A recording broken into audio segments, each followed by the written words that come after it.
بسم اللہ الرحمن الرحیم نحمده ونصلی ونسلم علی رسولہ الکریم اما بعد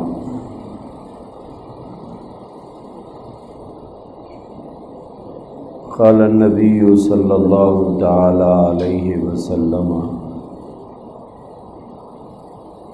کن فی الدنیا کأنک غریب او عابر السبیل او کما قال صلی اللہ تعالی علیہ وسلم۔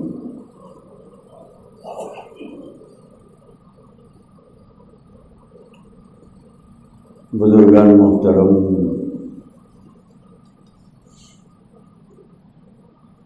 جناب محمد رسول اللہ صلی اللہ تعالی علیہ وآلہ وسلم نے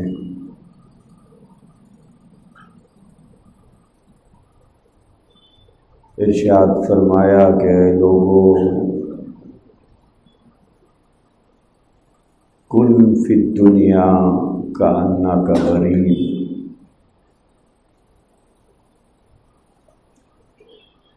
دنیا میں ایسے رہو جیسے کوئی مسافر رہتا ہے۔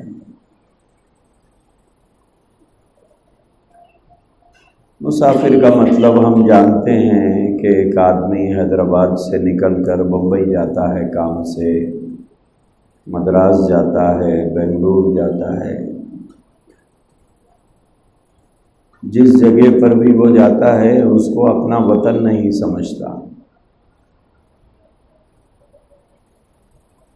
بلکہ یہ سمجھتا ہے کہ میں کام سے آیا ہوا ہوں، ایک مقصد لے کر آیا ہوں، جیسا ہی میرا مقصد پورا ہو جائے گا، میرا کام مکمل ہو جائے گا تو مجھے لوٹ کر اپنے وطن کو چلے جانا ہے۔ جتنے دن وہ آدمی مسافر بن کر وہاں رہتا ہے تو وہ مسافرت کا جو دور ہوتا ہے اس میں کئی تکلیفیں آتی ہیں مسافر ہونے کے ناطے، اسی لیے فرمایا گیا سفر قطعۃ من العذاب، سفر عذاب کا ایک ٹکڑا ہے۔ عام طور پر گھر میں جو راحتیں انسان کو ملتی ہیں یا وطن میں جو سکون اور راحت ملتی ہے وہ آدمی کو سفر میں نہیں ملا کرتی۔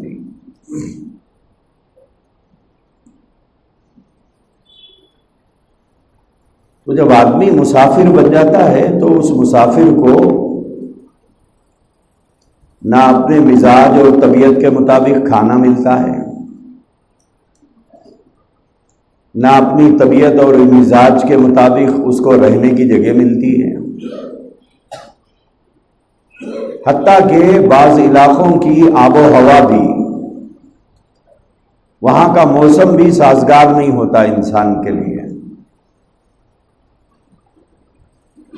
مسافر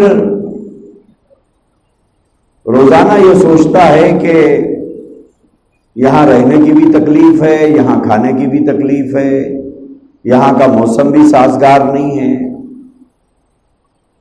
جلد سے میرا کام ہو جائے اور میں لوٹ کر اپنے وطن کو واپس چلے جاؤں۔ یہ ہر مسافر کی آرزو ہوتی ہے۔ کیوں؟ اس لیے کہ عام طور پر مسافر کو اس کی مرضی کے مطابق کوئی چیز نہیں ملا کرتی ہے۔ اللہ کے نبی علیہ الصلوۃ والسلام نے ہم سے فرمایا کن فی الدنیا کأنک غریب، تم لوگ دنیا میں ایسے رہو جیسے کوئی مسافر رہتا ہے۔ کیوں؟ کیونکہ یہ بھی تمہارا وطن اصلی نہیں ہے۔ جیسے ایک آدمی بمبئی، مدراس، بنگلور جاتا ہے تو وہ اسے وطن نہیں سمجھتا، کام سے گیا ہے لوٹ کر آ جاتا ہے۔ ایسے ہی ہم لوگ بھی یہاں مسافر ہیں، البتہ ہمارا خیام اس دنیا میں مہینوں کے لیے ہے، سالوں کے لیے ہے، اس سے زیادہ کچھ نہیں ہے۔ کوئی تو پیدا ہوتے ہی دنیا سے چلے جاتا ہے، بعض بچوں کو دیکھا ہوگا کہ مہینوں کے ہوتے ہیں ان کا انتقال ہو جاتا ہے، اور بعض لوگ عنفوان شباب جوانی کے دور میں دنیا سے چلے جاتے ہیں، اور بعض لوگ 60-70 سال کی عمر پوری کرنے کے بعد اس دنیا سے رخصت ہو جاتے ہیں۔ ایک مسافر وہ ہے جو 8 دن 15 دن کے لیے وطن کو چھوڑ کر دوسری جگہ گیا ہے، اور ایک مسافر ہم ہیں جو 40 50 60 70 سال کے لیے یہاں ہمارا خیام ہے، لیکن مسافر دونوں ہیں۔ جانا کہاں ہے؟ جانا وہاں ہے جہاں سے آئے تھے، جانا وہاں ہے جہاں سے ہمارے باپ، بلکہ انسانیت کے باپ سیدنا آدم علیہ السلام نکالے گئے تھے۔ اصلی گھر وہ ہے جو اللہ نے تیار کر کے رکھا ہے۔ تو اسی لیے اللہ کے نبی علیہ السلام نے فرمایا، دنیا میں ایسے رہو کأنک غریب، جیسے کوئی مسافر رہتا ہے۔ مسافر کو کئی قسم کی تکلیفیں ہوتی ہیں، تو وہ یہ سوچ کر دن کاٹ لیتا ہے کہ میرا خیام یہاں ہے کتنے دن، مجھے رہنا کتنے دن ہے یہاں پر۔ ایسے ہی ایک انسان دنیا میں پہنچنے والی ناموافق تکلیفوں کو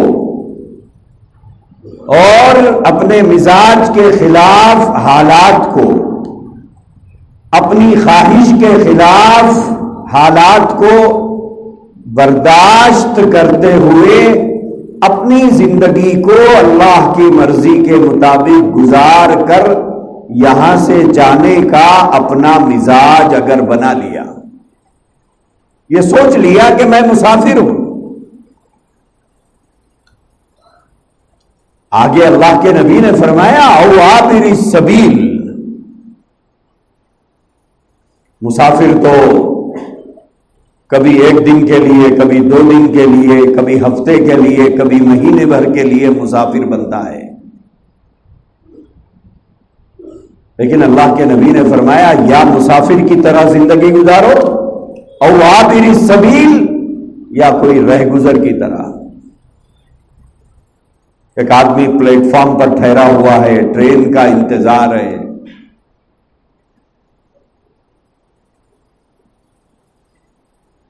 انتظار میں کھڑا ہوا ہے، اب آئے گی اب آئے گی، یا بس اسٹاپ پر کھڑا ہوا ہے بس کے انتظار میں، یہ رہ گزر ہے۔ تھوڑی دیر کے لیے اس جگہ کھڑا ہوا ہے، ٹرین آ گئی سوار ہو گیا، بس آ گئی سوار ہو گیا، آٹو مل گیا سوار ہو گیا۔ اللہ کے نبی نے پیغام دیا کہ موت کی گاڑی کب آئے گی آپ کو لے جانے کے لیے تمہیں پتا نہیں ہے، لہذا تم ہمیشہ تیار رہو۔ صبح کو آئے گی، شام کو آئے گی، دن میں آئے گی، رات میں آئے گی، جوانی میں آئے گی، بڑھاپے میں آئے گی، غربت میں آئے گی، مالداری میں آئے گی، کچھ پتا نہیں ہے۔ اللہ کے نبی علیہ السلام نے فرمایا تیار تمہیں ہمیشہ رہنا ہے، بلاوا کبھی بھی آ سکتا ہے، اور جب وہ بلاوا آئے گا تو پھر وہ موت کا فرشتہ یہ نہیں دیکھتا ہے کہ ہمارے بچے بہت چھوٹے چھوٹے ہیں، ان کو ہماری ضرورت ہے، یہ نہیں دیکھتا ہے۔ موت کا فرشتہ یہ نہیں دیکھتا ہے کہ ہماری بیوی جوان ہے، اسے شوہر کی ضرورت ہے۔ موت کا فرشتہ یہ نہیں دیکھتا ہے کہ یہ شخص بوڑھا ہے، اس کے جوان بیٹوں کو اس کی ابھی ضرورت ہے۔ موت کا فرشتہ یہ نہیں دیکھتا ہے کہ اس کی ماں بیمار ہے، خدمت کے لیے اس بیٹے کی ماں کو ضرورت ہے۔ بوڑھے باپ کو اس جوان بیٹے کی خدمت کی ضرورت ہے، موت کا فرشتہ یہ نہیں دیکھتا ہے۔ قرآن کریم کہتا ہے لا یستأخرون ساعۃ، وہ وقت جب ہو جاتا ہے تو اللہ کی جانب سے بھیجنے والا فرشتہ ٹریفک میں پھنس کر لیٹ نہیں آتا ہے، ایک دو دن کے بعد نہیں آتا ہے۔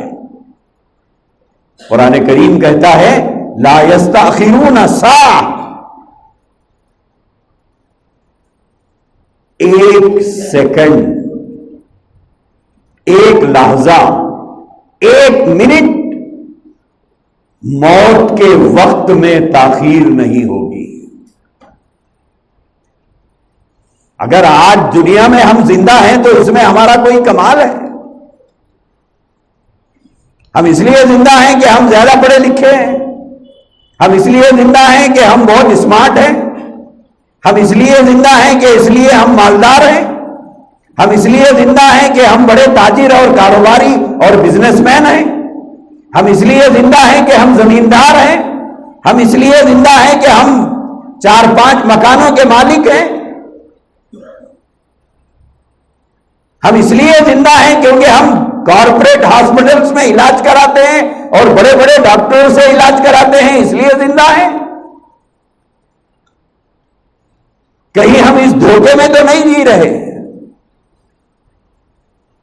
زندہ اس لیے ہیں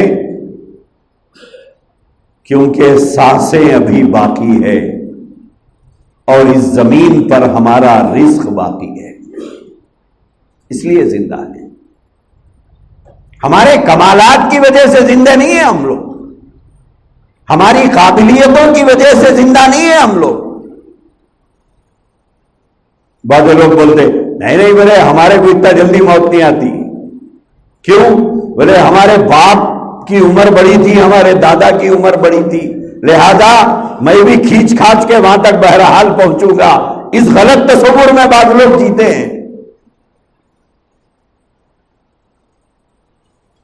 تو میرے عزیز بھائیوں، اللہ کے نبی نے فرمایا تم ہمیشہ تیار کھڑے ہوئے رہو۔ بلاوا، بولے بلاوا کبھی بھی آ سکتا ہے، کسی بھی لمحے تمہیں بلایا جا سکتا ہے۔ اسی لیے فرمایا کن فی الدنیا کأنک غریب،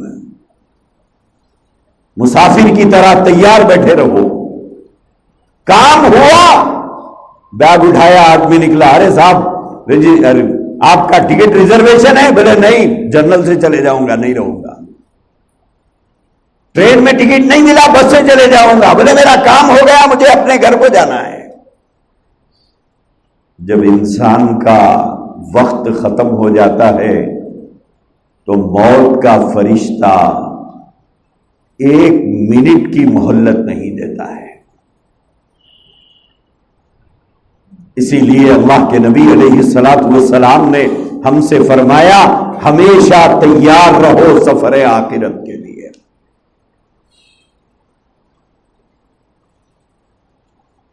اسی لیے بزرگوں نے فرمایا کہ آدمی جس حال میں جیتا ہے اسی حال میں مرتا ہے۔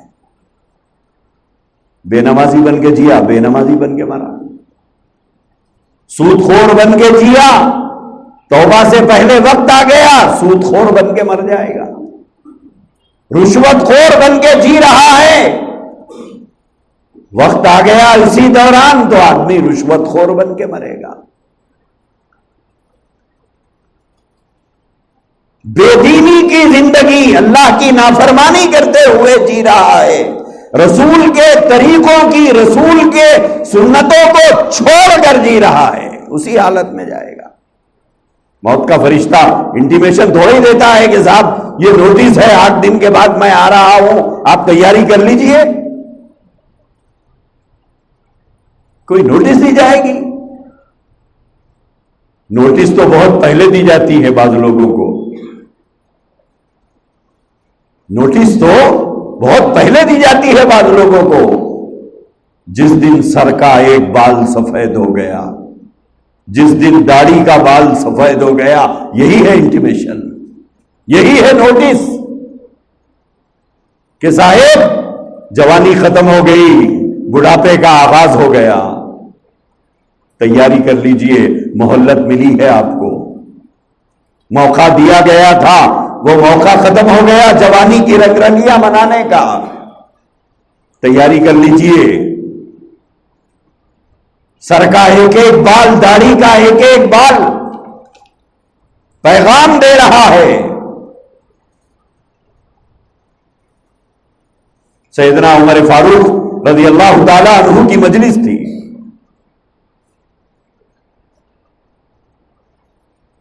ایک صاحب آئے اور آ کر انہوں نے حضرت فاروق اعظم رضی اللہ تعالی عنہ سے کہا کہ عمر، موت کو یاد کر لیا کرو۔ کچھ ایسی ہی باتیں انہوں نے کی جس میں انہوں نے موت کو یاد دلایا۔ تو حضرت فاروق اعظم رضی اللہ تعالی عنہ نے اسے بلایا، بولے ادھر آئیے۔ بڑا باہمت آدمی تھا ہوگا، تبھی تو اس نے حضرت عمر جیسے جری شخص کو یاد دلایا موت کو۔ ان کو بلا کر کہا کہ ایک کام کرو، بولے روزانہ آیا کرو۔ حضرت عمر نے فرمایا روزانہ آیا کرو، اور یہی جملے جو تم نے اب کہے ہیں روزانہ مجھ سے کہہ کے جایا کرو، یعنی مجھے موت یاد دلاتے رہو۔ میں تمہیں کچھ پیسے بھی دے دوں گا روزانہ آنے کے، تمہاری کچھ خدمت بھی کروں گا، تم روزانہ آ کر مجھے یاد دلاؤ میری موت۔ وہ روزانہ آتا، حضرت فاروق اعظم رضی اللہ عنہ کے سامنے وہ جملے کہتا چلے جاتا۔ ایک دن آیا کہ حضرت فاروق اعظم رضی اللہ تعالی عنہ کو اس نے موت کی تلقین کی تو بلایا، ادھر آؤ۔ بولے کل سے بتاؤ، کل سے بتاؤ۔ اس نے کہا کوئی غلطی؟ بولے نہیں۔ کوئی قصور ہو گیا مجھ سے؟ بولے نہیں، کوئی قصور نہیں ہوا۔ بولے پھر ڈیوٹی کیوں ختم ہو رہی ہے میری؟ کیوں نوکری سے نکال رہے ہیں آپ؟ کسی اور کو آپ نے رکھ لیا ہے؟ بولے نہیں۔ پوچھا کیوں نکال رہے ہو؟ کہا کہ اب تمہاری ضرورت محسوس نہیں ہوتی۔ اپنے داڑھی یا سر کا بال پکڑ کر بتایا یہ سفید ہو گیا، اب مجھے موت یاد دلانے کے لیے یہ کافی ہے۔ ایک بال سفید ہو گیا تو موت کی فکر شروع ہو گئی، سر کے سارے بال سفید ہو گئے، داڑھی کے سارے بال سفید ہو گئے، ابھی بھی ہم سمجھ رہے ہیں کہ ہم نوح علیہ السلام کی عمر لے کے آئے ہیں، مریں گے نہیں۔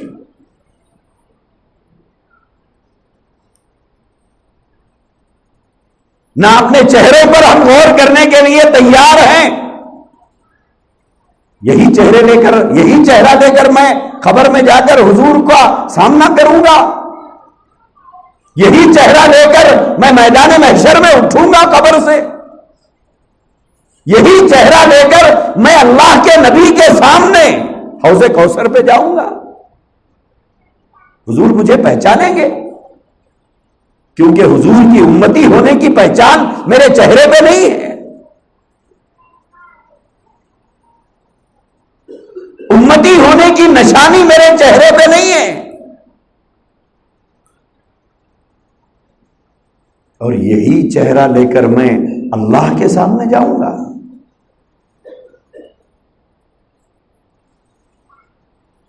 وہ نہیں پوچھے گا کہ تو کٹاتا رہا میں پھر بڑھاتا رہا، تو کٹاتا رہا میں بڑھاتا رہا، آج کاٹو کل آ گئی، آج کاٹو پرسوں آ گئی۔ موت تک یہی سلسلہ ہے. اللہ بھیجتا ہے تو مرد ہے داڑھی رکھ.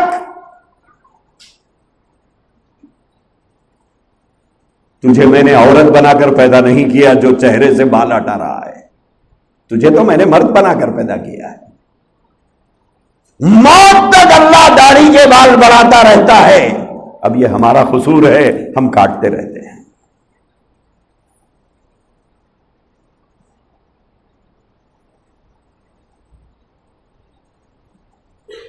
سوچو اگر اسی حالت میں موت آ گئی، یہی چہرہ لے کر جائیں گے ہم لوگ، یہی چہرہ لے کر جائیں گے، حضور کا سامنا کریں گے.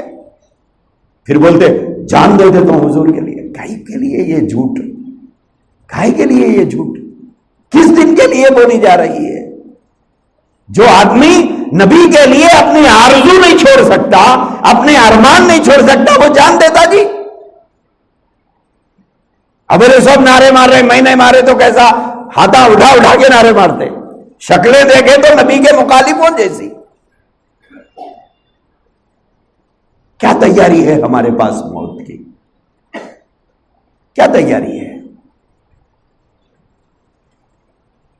وہ آج کل ایک ٹرینڈ چل رہا ہے، ٹوپی کے اوپر حضور کے نالین مبارک کا نقش.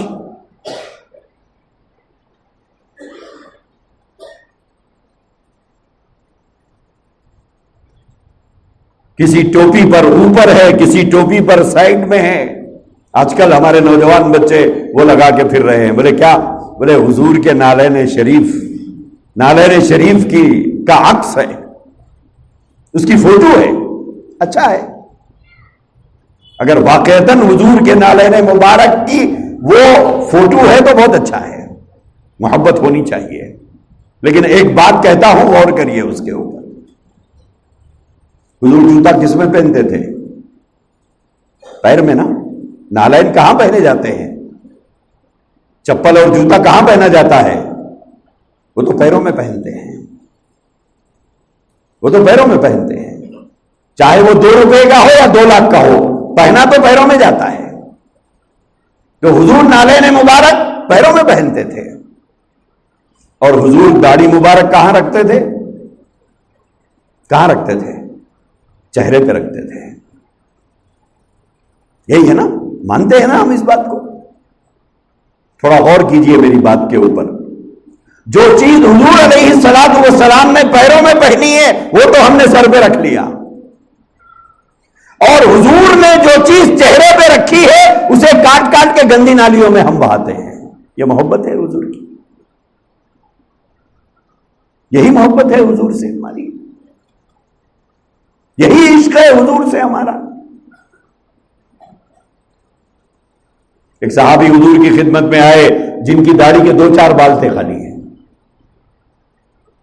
حضور ان کو دیکھ کے مسکرائے تو وہ سوچنے لگے کہ شاید میرے 2-3 بالوں کو دیکھ کر حضور اپنا چہرہ پھیر لے، اب مسکرا رہے ہیں. شاید اچھی نہیں دکھی ہوگی، سوال خود ہی کر لیا، جواب بھی خود ہی دے لیا. ہوتا ہے نا ایسا؟ یہ بیماری بہت بڑی بیماری ہے. یہ بعد مرتبہ آدمی بیٹھ کے سوچتا فلانے صاحب میرے کو گھور کے دیکھ رہے ہیں، شاید ایسا ہوں گا. پھر جواب بھی دے لیتا، شاید وہ میرے کو دیکھ کے جل رہے ہوں گے. سوال بھی خود ہی کر لیتا ہے، جواب بھی خود ہی دے لیتا ہے. ایسی بدگمانیاں ہزاروں ہم پالتے ہیں ہمارے دل میں، بہنوں کے بارے میں، بھائیوں کے بارے میں، خاندان والوں کے بارے میں، محلے والوں کے بارے میں. ارے آپ کون؟ بل گیٹس ہے کیا دیکھ کے آپ کو جلنے کے لیے؟ ہے کون آپ؟ غیر ضروری فیل ہوتا ہے آدمی، سوال کر لیتا خود ہی ہے ایسا ہوں گا، تو پھر جواب بھی خود ہی دے لیتا ہے شاید ایسا ہوں گا، لہذا بدگمان ہو جاتا ہے.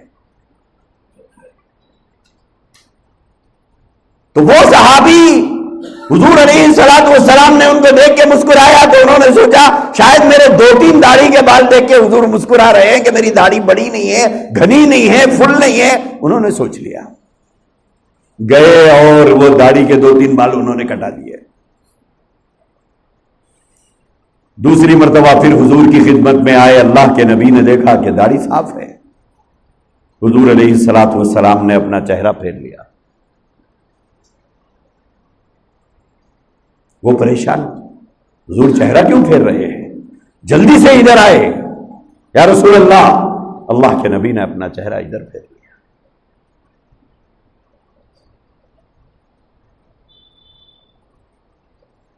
وہ سمجھ گئے. اس کے بعد انہوں نے ان کے دل میں جو سوال پیدا ہوا تھا اس کا ذکر کیا.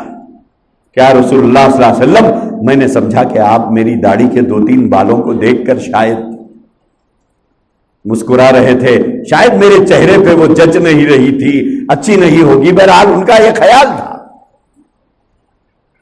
تو اللہ کے نبی نے فرمایا, اللہ کے بندے, میں یہ دیکھ کے مسکرا رہا تھا کہ تیرے داڑھی کے وہ 2-4 بالوں میں فرشتے لٹک رہے تھے, وہ دیکھ کے میں مسکرا رہا تھا.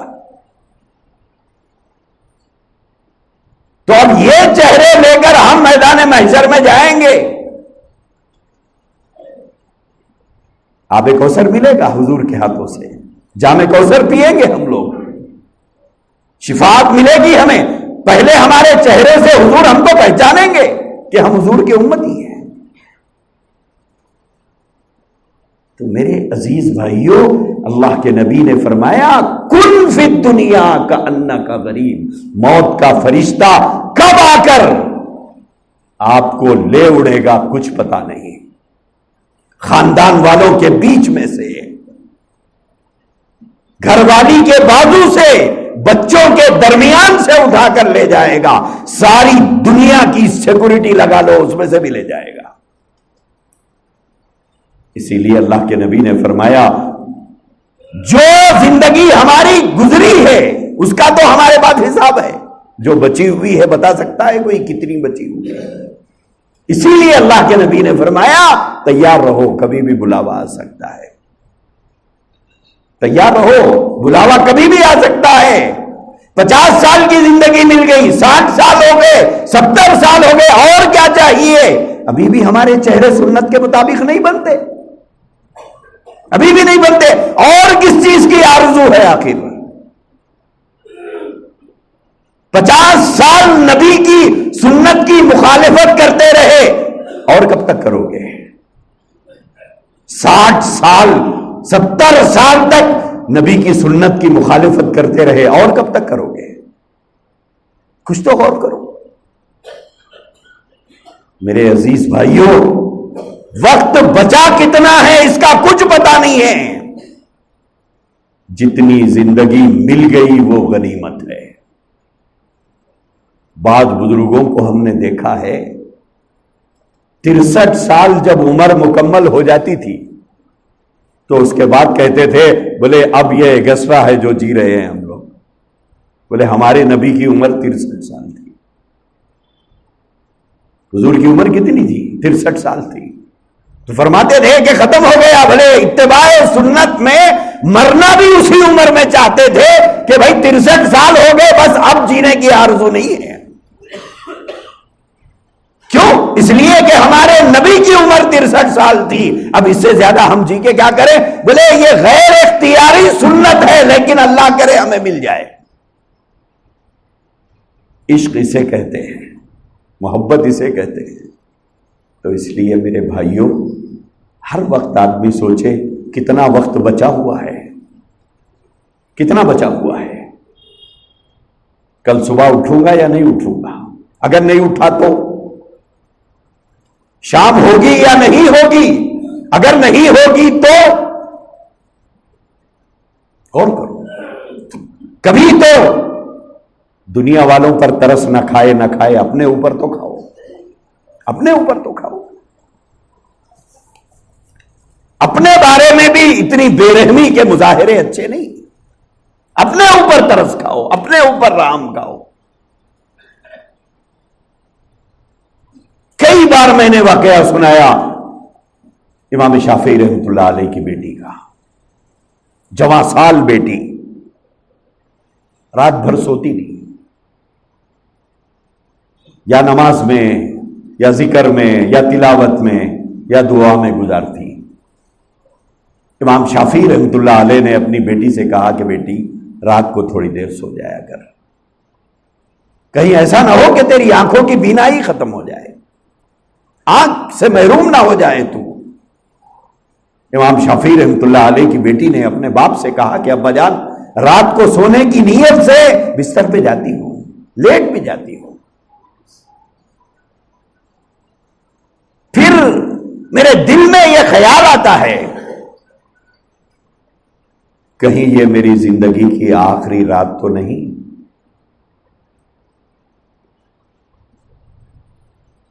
اگر خدا نہ خواستہ یہ رات میری زندگی کی اگر آخری رات ہو تو کیا وہ بھی میں سوتے ہوئے گزار دوں؟ فرماتی ہے کہ ابا جان، اس خیال کی وجہ سے نیند کوسوں دور چلی جاتی ہے، اس کے بعد نیند نہیں آتی، میں بستر سے اٹھ کر پھر وضو بنا کر اپنے رب کے سامنے کھڑی ہو جاتی ہوں، کہیں یہ میری زندگی کی آخری رات تو نہیں کہ جسے میں سوتے ہوئے گزار دوں۔ فکر آخرت کا غلبہ اور خبر کا تصور اور موت کی یاد اور اس کا استحضار جب زندگی میں ہوتا ہے تو پھر رب کے سامنے کھڑا ہونا آسان ہوتا ہے۔ جو آدمی موت کو ہی بھول جاتا ہو، اس آدمی میں فکر آخرت کیسے پیدا ہوگی؟ اسی لیے اللہ کے نبی نے فرمایا کثرت سے موت کو یاد کرو، کثرت کے ساتھ۔ آج موت کا ذکر نکالے تو شوہر کو بیوی روک دیتا، بیوی کو شوہر روک دیتی، ہاں، بیوی کو شوہر روک دیتا، شوہر کو بیوی روک دیتی۔ ارے بولے کیا بول رہے ہیں آپ، کہیں کوئی الفاظ نکال رہے، جیسا کہ بولے تو مر جاتا کیا؟ ویسا رہتا تھا تو سب مار کے ایک دوسرے کو کبھی کے ختم کر دیتے تھے۔ اللہ کے نبی کیا فرما رہے ہیں؟ دعا کرو اللہ کے سامنے، اللہم بارک لی فی الموت وفیما بعد الموت۔ کثرت سے موت کو یاد کرو۔ جب تک آدمی موت کو یاد نہیں کرے گا، دنیا کی محبت دل سے نہیں نکلے گی۔ جانماز پر کھڑا ہونا تبھی ممکن ہے جب موت کو آدمی یاد کرے۔ مسجد کے لیے قدم تبھی اٹھیں گے جب اپنے جنازے کے قبرستان جانے کا تصور آدمی رکھے۔ اس لیے میرے بھائیوں، جو زندگی گزر گئی ہم بتا سکتے ہیں کہ اتنے سال ہو گئے، لیکن بچی کتنی ہے اس کو نہ آپ بتا سکتے نہ میں بتا سکتا۔